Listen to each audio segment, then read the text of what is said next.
Thank you so much. Yes, absolutely.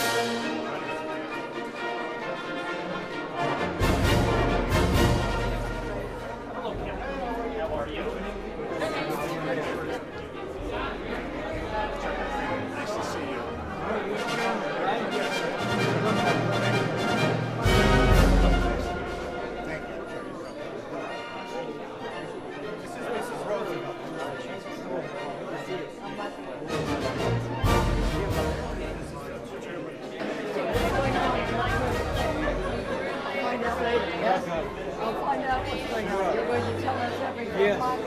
More than what's on the web.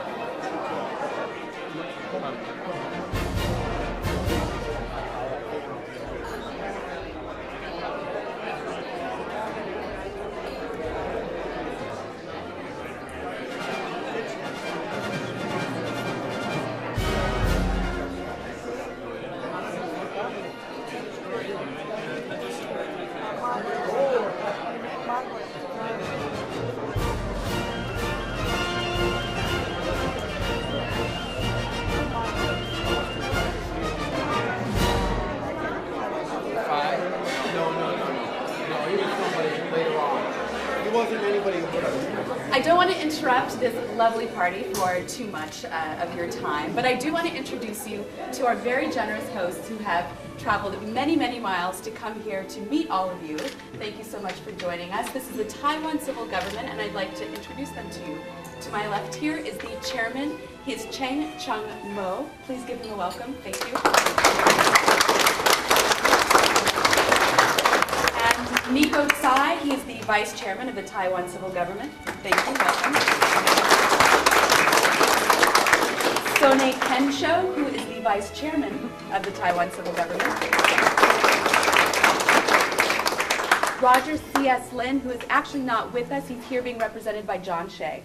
Thank you. And last but certainly not least, Margaret S. Liu. She is the Taiwan Civil Government Washington, D.C. Director. And this whole event, of course, is to celebrate the opening of the D.C. office. So we thank you for coming. I'm going to turn it over to the chairman. I think it's a great effort that you're doing, that the civil government is doing here. And I think it's a wonderful opportunity to reestablish ties with Taiwan. Most of Latin American countries have had historical ties with Taiwan, and I'm looking forward for a reestablishment of some sort of cooperation between the people of Taiwan and the people of Latin America. I think it's a wonderful effort. I think it could bring positive changes to the status of Taiwan.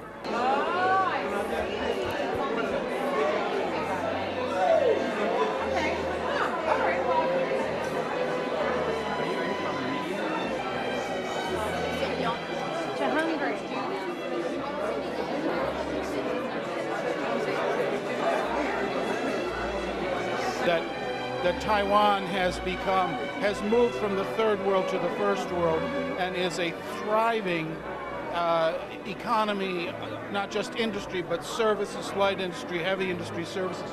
At the same time, the second pillar of this great achievement is the fact that a remarkable, thriving civil society with the freedoms of speech, press, religion, limited government, government under law, property rights respected, free elections. You put these two together, and I don't think there are many places in the world where you can see such an extraordinary degree of progress over these years.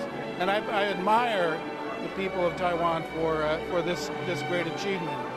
They have moved in one generation. During my lifetime, they have moved from suppression by the Japanese and extreme poverty to being, so far as their per capita gross domestic product, one of the leading nations in Asia, and the world for that matter. It's a remarkable model for other developing nations to follow. And now Taiwan is a developed nation. And this group is, how would you go about defending a U.S. occupation when there are no American troops there.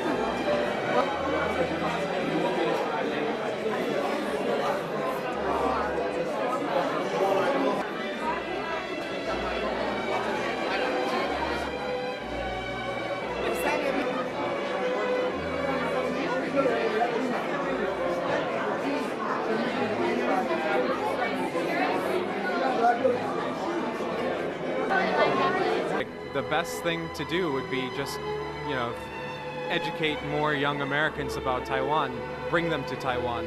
I know there's a lot of different groups, there's conferences and things, and I think that's a really good route. Taiwan has a very interesting history because of the various colonies and colonial powers. So I mean, I think it's complex. So that my first image in my mind is that it's a very complex issue.